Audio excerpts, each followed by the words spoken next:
Bonjour les amis, bienvenue sur Metify, la chaîne de l'actualité crypto et la chaîne qui met en lien les outils du Web 3.0 et les outils de la psychologie clinique. Alors, sans toutefois tarder, les amis, n'oubliez surtout pas, c'est juste un petit rappel, abonnez-vous, cliquez sur la cloche de notification et bien évidemment, n'oubliez pas de cliquer sur le tout petit pouce bleu pour pouvoir me soutenir, voyager avec moi afin que vous puissiez comprendre avec moi pourquoi je fais ce lien entre la psychologie clinique et les outils du Web 3.0. Alors, on commence. Alors, nous allons voir ensemble aujourd'hui 9 étapes à suivre pour pouvoir devenir développeur Web 3.0. Pas Web 2.0, mais Web 3.0. Et déjà, ce que vous devez savoir, c'est que les développeurs Web 3 représentent une population très rare, mais alors très rare. Or, quand on s'intéresse aux principes basés sur l'offre et la demande, on constate que la rareté de tout ce qui en soi porte une valeur ou de tout ce qui est perçu comme ayant une valeur prend davantage de valeur dès lors que l'objet devient suffisamment rare. Et je pense qu'on fait le même constat quand on se dirige à peu près sur le mécanisme de libération des jetons sur le protocole du Bitcoin, vous voyez, ou encore sur tous les protocoles décentralisés qui ont un mécanisme de proof of work et un modèle déflationnaire de gestion de la valeur. Du coup, vous comprenez donc les raisons qui devraient vous pousser à vous intéresser au secteur du développeur Web 3.0. Alors, nous tous, on va se poser la même question qui est celle de savoir comment vous lancer dans le développeur Web 3.0. Eh bien, pour la majeure partie des personnes qui en parlent sur les réseaux sociaux, dans les canaux, etc., il est préférable de commencer par définir votre profil de compétence, c'est-à-dire ce qui pour vous sera le secteur d'activité idéal vous permettant d'exercer sans avoir à ressentir constamment de l'angoisse, du sentiment d'incomplétude, d'échec, de non-réalisation de soi, y compris d'établir vos objectifs, ce que vous voulez être, de découvrir une niche et bien d'autres secteurs qui vous permettraient d'exercer sans vous sentir toutefois, je ne sais pas trop moi, frustré, gêné, etc., etc. Alors, du coup, vous et moi, on va bien évidemment se poser la question de savoir comment le découvrirez-vous si vous n'avez jamais touché un produit Web3 et que vous n'avez pas suffisamment d'expérience pratique pour comprendre ce qui vous touche le plus. Moi, je pense que pour pouvoir se rassurer de ce que nous savons et de ce que nous ne savons pas, le mieux est très souvent de se laisser glisser dans l'expérience des choses, l'expérience du contact avec les choses, avec ce qui existe hors de nous. Et du coup, pour ceux qui ont fait des études, par exemple, dans n'importe quel domaine du genre, ça peut être la psychologie, la sociologie, l'anthropologie, bref, les sciences humaines et pourquoi pas dire aussi les sciences matérielles, sans oublier même ceux qui, eux aussi, n'ont pas pu pousser les études à un certain niveau, sont restés à un niveau plutôt, quand on veut regarder ce que la société en parle, de ce que la société en dit, à un niveau plutôt modeste, n'est-ce pas? Ceci aussi, comment est-ce que eux, ils pourraient se dire ne pas être capables ou alors ne pas être adaptés pour pouvoir se lancer dans ce secteur du développeur Web3. Alors, vous et moi, on va donc essayer de savoir ensemble qu'est-ce que le secteur du Web 3.0, notamment en termes de métier de développeur Web 3.0. Donc, cette vidéo expliquera qu'est-ce qu'un développeur Web 3.0 et comment devenir développeur Web 3.0 sans se perdre dans la mer de la connaissance. Alors, c'est parti. Alors, ce qu'il faut déjà savoir, c'est qu'un développeur Web3, comme le nom indique si bien, c'est quelqu'un qui crée des solutions basées sur la blockchain. Et dans son travail, le dev Web3 travaille très souvent à maintenir une certaine stabilité et une certaine répartie sur le réseau.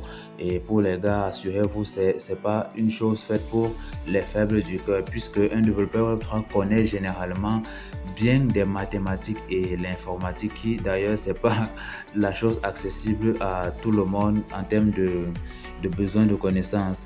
Et alors, ce que nous on va essayer de faire ensemble, c'est de savoir comment devenir un développeur Web3 compétent. Et pour être pris en considération, vous devez être expérimenté dans la technologie de la blockchain, mais ce n'est qu'un début. Vous avez également besoin de solides capacités de résolution de problèmes, de créativité et de communication. Alors, je ne vais pas vous maintenir dans cet état de peur longtemps. Alors, on va commencer puisque je pense vous avoir signalé au début qu'il n'est pas toujours nécessaire pour vous d'avoir un diplôme à la base pour pouvoir être développeur Web3. Et j'espère que je ne vais pas oublier. À la fin de la vidéo, je vais vous laisser des liens dans la description pour que vous puissiez avoir accès aux sites qui permettent de se former en Web3 développeur, notamment sur le Solidity, le Rust et si je ne me trompe pas, le JavaScript aussi.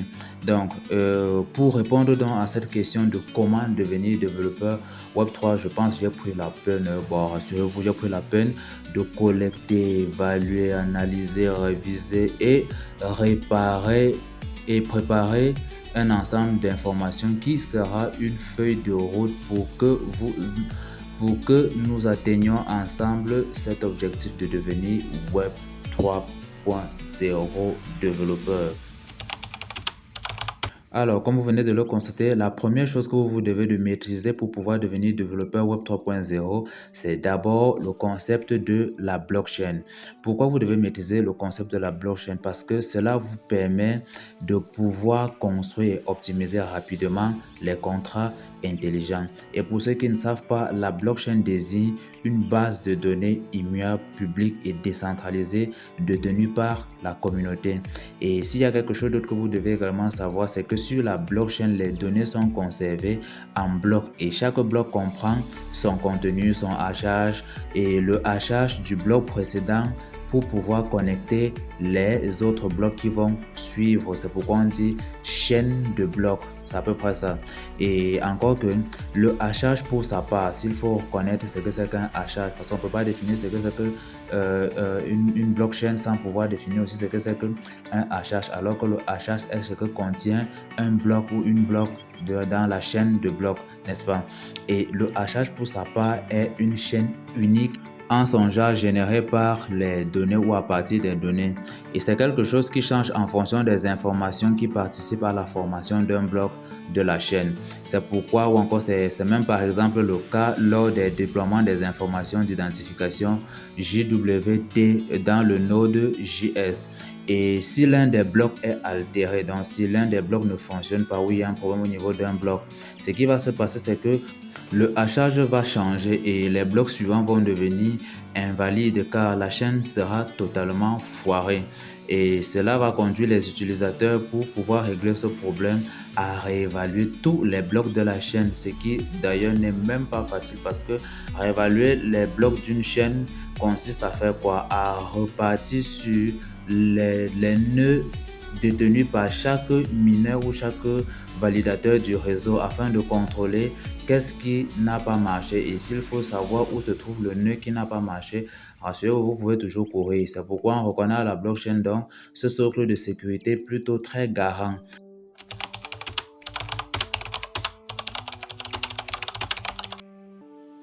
Ethereum est une blockchain populaire qui facilite l'exécution des contrats intelligents. Je pense que vous avez déjà entendu parler d'Ethereum.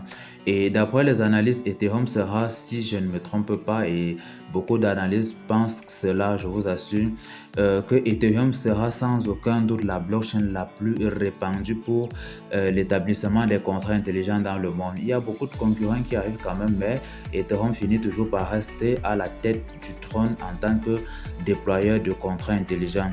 Et comme langage utilisé par Ethereum, je pense que l'application Ethereum utilise le Solidity, qui est un langage utilisé par les contrats intelligents sur la blockchain en question. Et pour comprendre Ethereum, rien de mieux que de vous diriger vers son livre blanc, ses différents réseaux sociaux, son site internet, etc., etc.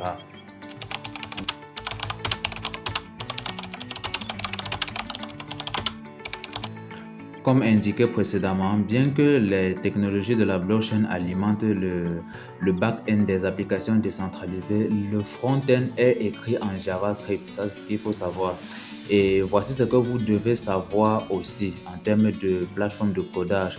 C'est que vous devez maîtriser ce qu'on appelle le cadre pour JavaScript. Vous devez maîtriser JavaScript. Vous devez maîtriser l'UI sémantique, Bootstrap, Tailwind, etc. Vous devez maîtriser le cadre pour le CSS. Vous devez maîtriser CSS. Vous devez maîtriser le HTML. Je pense que la liste elle n'est pas assez, elle n'est pas exhaustive, mais voilà les petites bases sur lesquelles vous devez déjà vous appuyer. Et les documents, ça existe. Ça existe déjà. J'ai un Telegram sur lequel je reçois la majeure partie des personnes avec qui j'aimerais construire une communauté pas de développeurs Web 3.0 nécessairement, mais de builders sur le Web 3.0. Et rassurez-vous, pour des documents comme le CSS, le JavaScript, le HTML, là, je peux bien évidemment vous les fournir. Et pourquoi pas les sites internet sur lesquels vous pouvez faire vos formations pour pouvoir devenir des développeurs Web 3.0.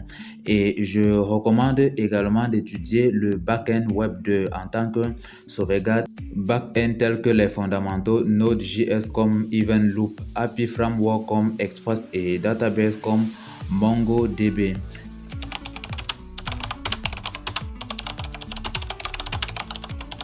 Les contrats intelligents sont des contrats exécutés par un code irréversible sur la blockchain.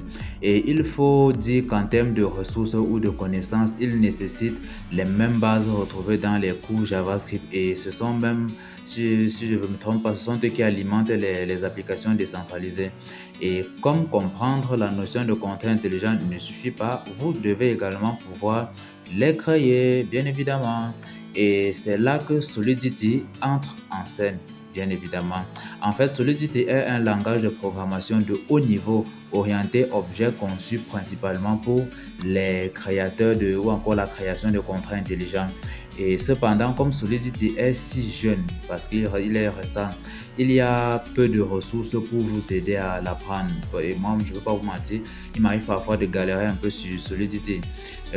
Ainsi, je pense que la meilleure manière de faire est de construire des projets et de résoudre les difficultés en consultant les documentations, par exemple, en considérant d'autres sites et en considérant d'autres sites qui ont eu à soit de vouloir développer ce que vous voulez développer et pourquoi pas qui répondent aux besoins dont vous êtes en train de faire manifester la nécessité. Alors, maintenant que vous comprenez comment créer un contrat intelligent, vous devez le déployer ou encore l'utiliser. Et pour déployer un contrat intelligent, il existe deux bibliothèques principales à utiliser pour faire cela. Vous avez Web3.js et vous avez Ether.js également. Et en ce qui concerne Ether.js, l'image à côté peut vous aider à peu près à voir de quoi il s'agit. Et pour Ether.js, il s'agit d'une bibliothèque JavaScript qui est une bibliothèque compacte qui permet à tous les développeurs d'interagir avec la blockchain d'Ethereum. Et la bibliothèque contient des scripts utilitaires présents à la fois dans TypeScript, JavaScript, et elle contient également les capacités du portefeuille Ethereum, notamment, je pense, quand on parle des capacités du portefeuille Ethereum, on parle d'EVM, le principe d'EVM. Ethereum Virtual Machine. Et elle a été créée par Ether et il ne faudrait pas oublier que c'est une application open source via la licence MIT. Le Web3.js pour sa part, je pense qu'il s'agit ici d'une bibliothèque open source créée par la fondation Ethereum et il contient des fonctions qui permettent l'interaction avec un nœud Ethereum via Johnson RPC. C'est une bibliothèque qui permet également à tous les développeurs d'interagir avec la blockchain Ethereum. En fait, pour ma part, Truffle est mon outil de développement de contrats intelligents préféré puisque il vous permet de compiler et d'utiliser les contrats intelligents dans le code frontal, imaginez-vous. Et vous avez Ganache qui comprend également Truffle et qui reproduit une blockchain et ajoute des comptes de test entre autres, je vous assure. Et il est assez avantageux pour éviter de nombreux passerelles qu'on retrouve très souvent dans les autres plateformes.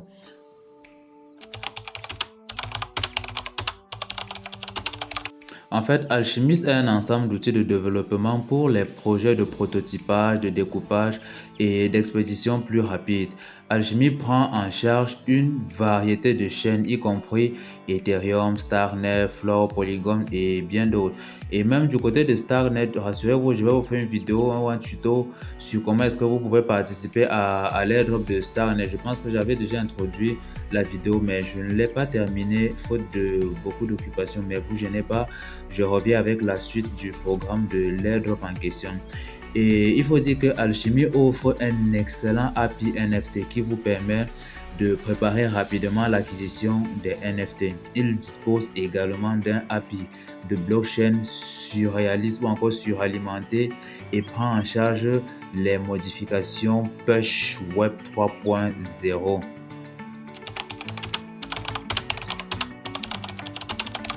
Remix ID est un IDE basé sur un navigateur conçu exclusivement pour créer des contrats intelligents Ethereum avec Solidity. Et en ce qui concerne celui-ci, il n'est pas nécessaire de le configurer.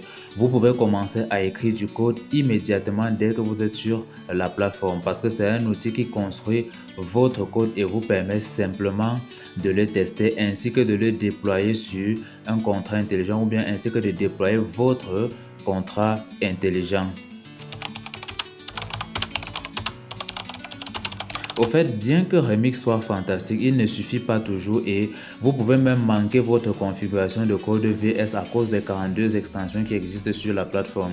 Si vous utilisez le code VS, vous devez disposer d'un environnement Ethereum local et c'est là que Hardhat intervient ou entre en jeu pour pouvoir remédier à ce problème-là. Au fait, Hardhat simplifie le déploiement de contrats intelligents, le débloquage de code de Solidity ainsi que les tests. En plus, vous pouvez exécuter votre contrat sur divers réseaux, notamment le Mainnet, le Ringby, le Hopsten et n'oublions pas que celui-ci prend également en charge le TypeScript. Donc, je pense que ce sera tout pour la vidéo d'aujourd'hui. Vous pouvez comprendre qu'avec toutes ces bases-ci qui visent à vous capaciter ou alors à vous faire déjà prendre connaissance de ce dont vous avez besoin pour pouvoir apprendre à être développeur Web 3.0. Alors, si je devais résumer tout ce travail, je dirais que vous devez de comprendre les principes de la programmation, vous devez tirer parti de la technologie de la blockchain, vous devez maîtriser le C++, le JavaScript, le Python, le Solidity et bien d'autres. Vous devez avoir quelques notions en algorithme web et bien évidemment les structures de données, sans oublier que vous devez également avoir des informations sur de fortes capacités analytiques, communicationnelles, etc., etc., sans oublier la méthodologie de la science des données. Alors, soyez à jour concernant la technologie de cryptage et de la blockchain. Alors, sur cette chaîne, nous faisons le lien entre la psychologie clinique, les outils du Web 3.0 et bien évidemment le décryptage de crypto-monnaies. Alors, abonne-toi.